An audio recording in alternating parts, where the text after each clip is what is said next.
Welcome to the MOOC NPTEL course on Bioengineering, an interface with biology and medicine. Hi, I am Sanjeev Srivastava, an associate professor in Department of Biosciences and Bioengineering at IIT Bombay. Let us first talk about why this course. Integration of biology and medicine with engineering can broaden the scope to address major societal problems. So, in this course, we will mainly focus on few biological concepts and their practical applications. This course will also try to bridge the gap between biologists and engineers, which may offer diverse career opportunities and employment opportunities in the areas of bioengineering and biomedical sciences. At IIT Bombay, we teach engineering first year undergrads a basic course in biology. Few of my lectures are also from this BB 101 course. This course for MOOC, however, will not cover details of bioengineering principles. Let us first talk about why biology for engineers. So, whether it is biologist or engineer, we share same basic problems. So, can you tell me which are the major global problems which require all of our attention?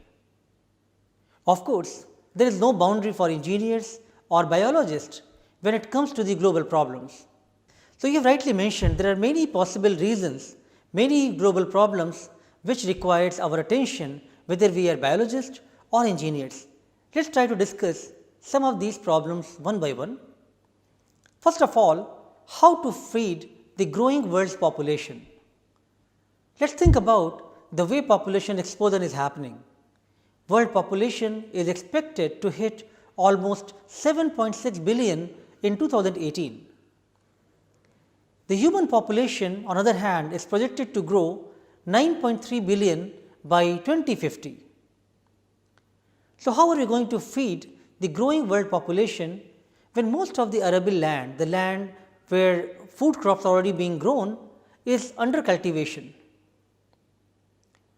Let us also think about, on the other hand, the environmental impact on the food production.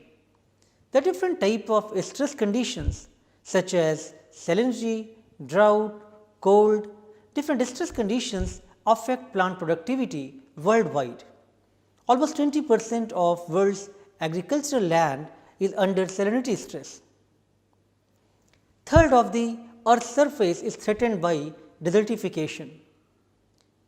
The crops in 90% of arable land is expected to encounter one or the other type of environmental stress condition. So, question is, how are we going to feed the growing world population? Let us look at some of these images from various news clips. The impact of environmental calamities on food production.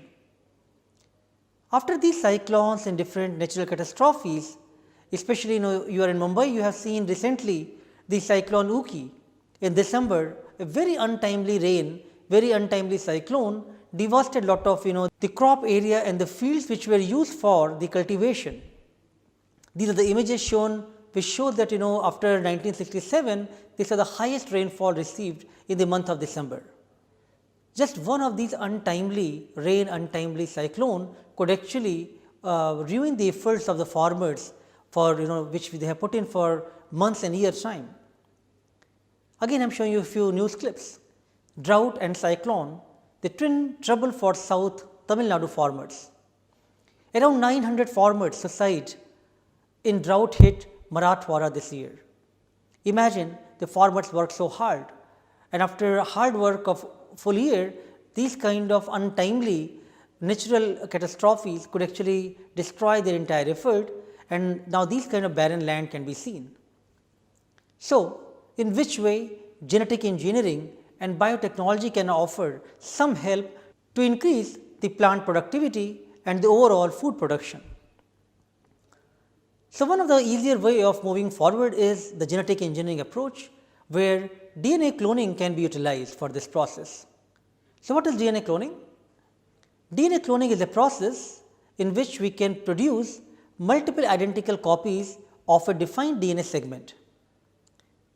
Oftenly, bacteria such as E. coli are commonly used for DNA cloning purpose. The bacteria contains plasmids, which is a small circular extrachromosomal DNA molecule which replicates separately. So, let us say this is for DNA cloning, we are taking a plasmid which is known as a vector, and then gene of interest which you want to make multiple copies. Let us say you identified a gene of interest which may increase the food productivity. So, now this gene of interest known as insert you want to introduce in this plasmid to make multiple copies. To do that, you can use restriction enzymes to cut the plasmid and DNA of interest from the same enzyme. And now you want to move the gene of interest into the plasmid. So, you will use some enzymes like DNA ligases, which could now produce a recombinant DNA molecule. These plasmids are then introduced back in the bacteria by the process of transformation, which makes multiple copies of DNA, which now you are growing inside the bacteria. Multiple generations are producing multiple copies of these plasmids, and therefore, your gene of interest is also being produced. Now, this could again be introduced back into a plant to make a transgenic plant which may express the foreign gene of your interest. So, now let us look at the process here, how genetic engineering and biotechnology can offer to introduce the genes of interest into a new system. For example, on the left side shown is a circular plasmid in which we have antibiotic resistance gene. Let us say for example, you can have ampicillin resistant gene or chloramphenicol, tetracycline, etc. And then you have restriction sites where the restriction enzymes are going to work. In this case, one of the enzyme which is EcoR1 is shown with the red. On the right side, we have the DNA segment where a gene of interest you want to clone further, and again there are restriction sites like EcoR1 is present, which can be used for the restriction digestion. So, you can use now the restriction enzyme to cut both the plasmid and the gene of interest, and then they have to get stitched together in presence of an enzyme which is known as DNA ligases. Now, DNA ligase is going to make the recombinant DNA molecule, a molecule which contains both DNA and the plasmid from two different sources. And now, this recombinant DNA molecule could be used for different applications. So, the same concept, although we are going to talk in much more detail later when I come to the gene cloning and come to the plant biotechnology aspects, but in this slide I have illustrated couple of examples from the textbook which shows that genetic engineering has many applications. It could be used to make transgenic crops which may incorporate useful traits, for example, herbicide or pest resistance, or it could be salinity tolerance, which can provide a plant more ability to survive in the abiotic stress conditions, or examples like golden rice which contains genes for synthesis of vitamin A. So, we will have more detail of these in the detailed lectures, but I just want to illustrate that biotechnology and genetic engineering has come forward to at least try to make an attempt to provide solutions for these global problems where we want to increase the food productivity on the very limited arable land. Another example could be genetic engineering microbes. They could be produced, which is crucial to clean up highly toxic mining wastes. Even proteins for medical uses such as insulin, different type of growth factors, growth hormones, they can be produced in the large quantity by using different type of genetic engineering technologies. So, in some way the first major problem, which is to increase the food production, to increase the vitamins and nutrient supplements, I think genetic engineering may provide some solutions to those problems. Let me explain you this in more detail in the following animation. Restriction endonucleases cleave double-stranded DNA at specific recognition sequences, which can be used for isolating genes and cloning new DNA molecules. These enzymes are typically found in prokaryotes, where they function as a defense mechanism against foreign DNA. Recognition sites are typically 4 to 8 base pairs long and are very often palindromic, That is, they read the same in both directions. Cleavage at a phosphodiester bond can produce either blunt ends or cohesive ends.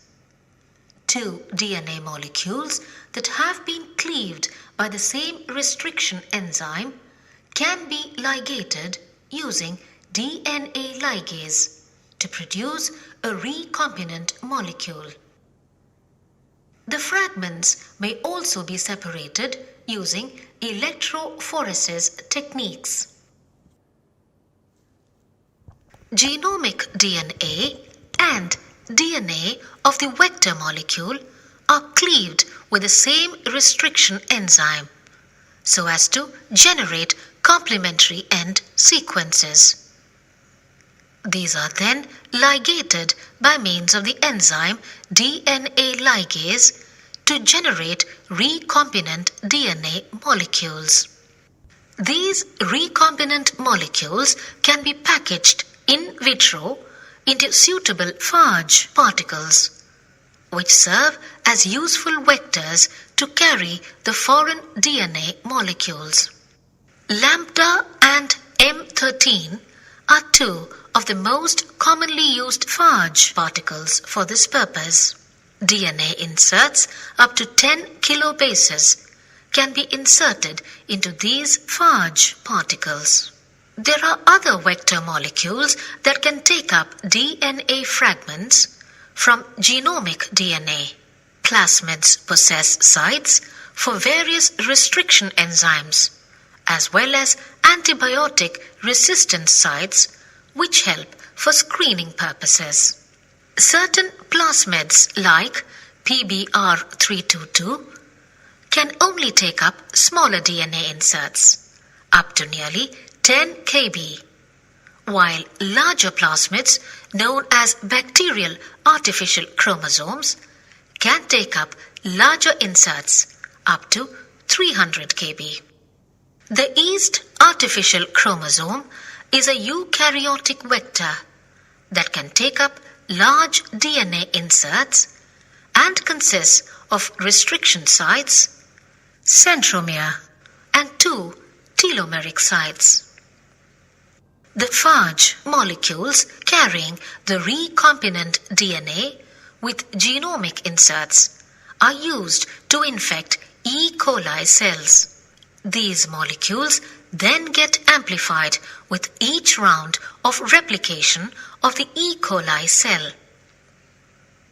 This collection of bacterial cells harboring the various genomic DNA fragments is known as a genomic library.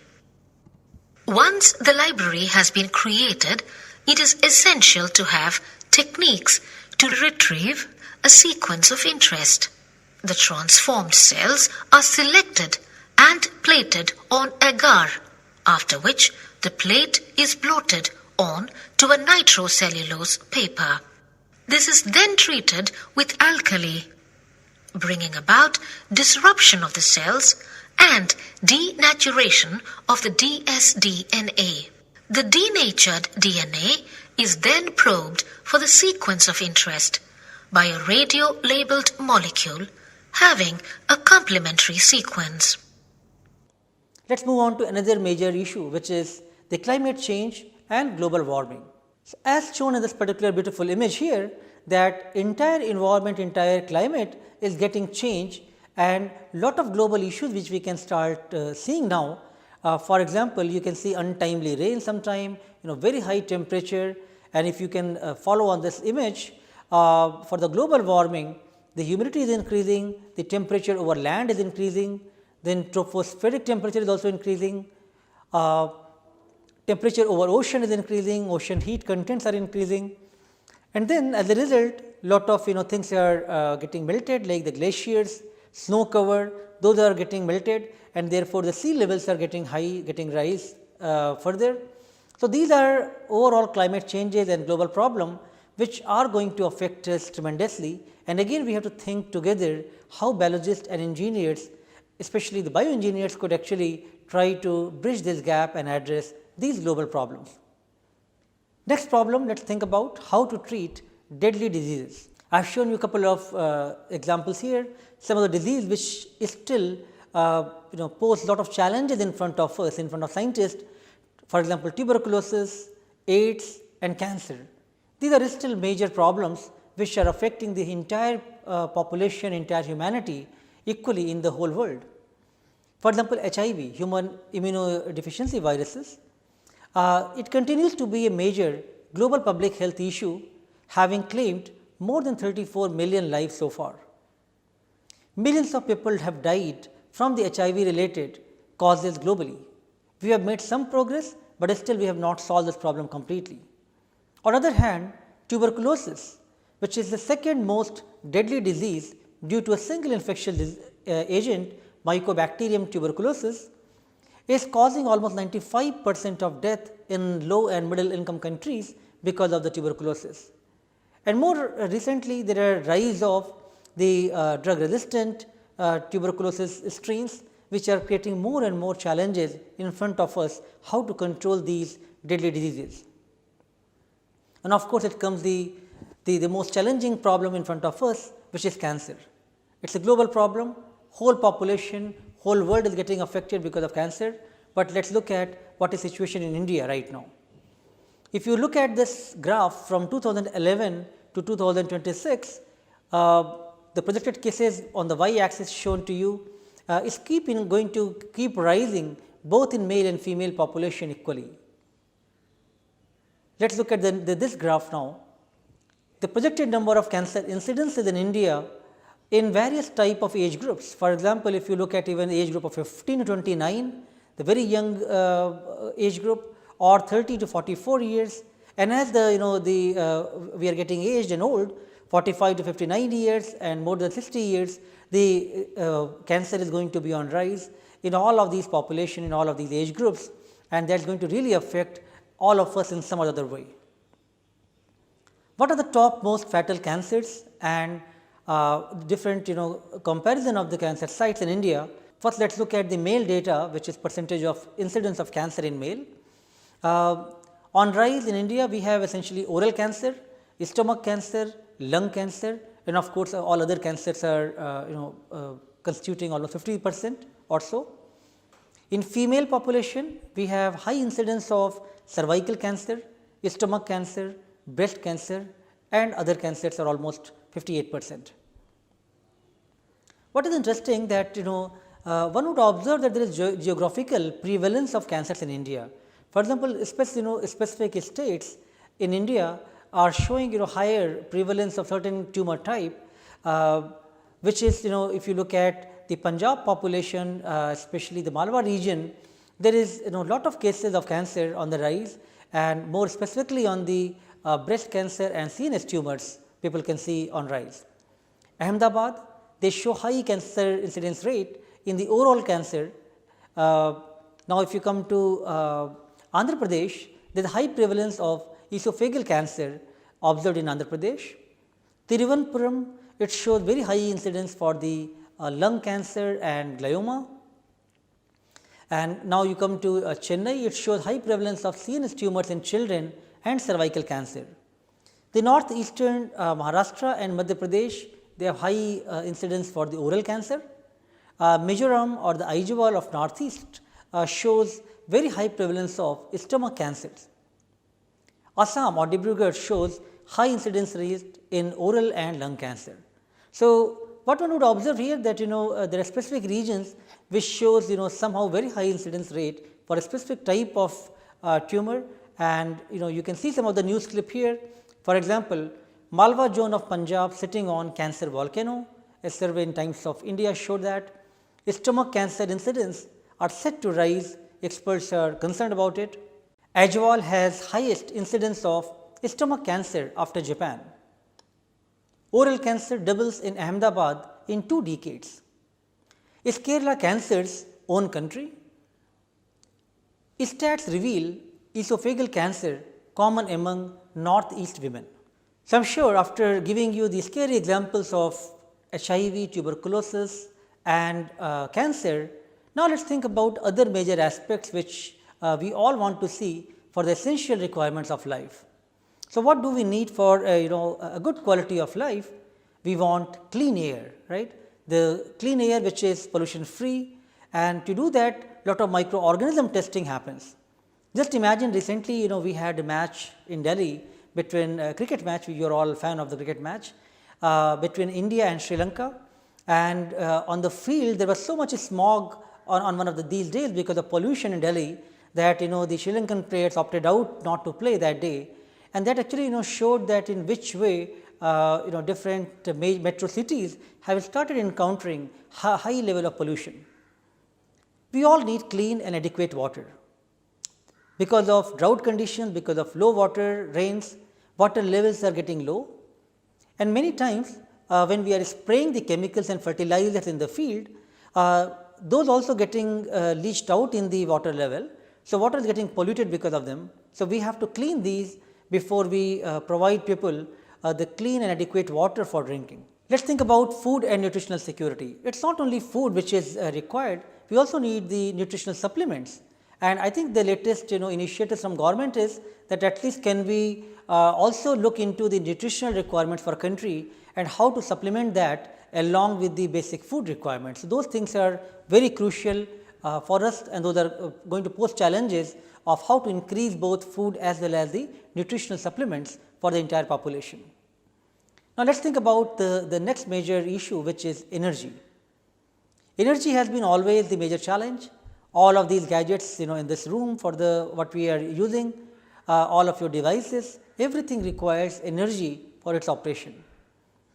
Energy resources are very limited, and I am sure you have you are aware that lot of the wars, lot of global issues happens because people want to occupy the limited energy resources, and they want to use that and want to have more monopolies on them, and therefore, the price for the petrol and diesel, all of these energy resources are always on rise.